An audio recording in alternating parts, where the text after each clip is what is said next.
Astăzi am să pregătesc plăcinte de mere. Eu am pregătit aici deja 15 mere, care le-am curățat, le-am dat mirositoare și mai am nevoie și de foi de plăcintă, am un pachet, zahăr, 100 de grame de zahăr, 2 linguri de nucă de cocos și, bineînțeles, un pic de ulei, cu care o să ungem foaia de cocos.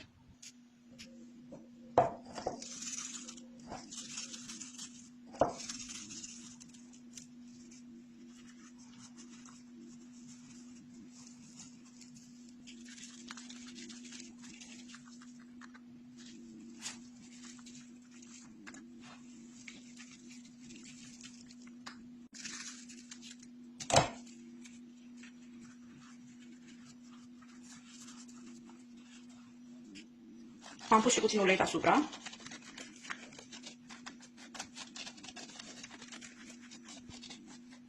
Am să pun și zahăr.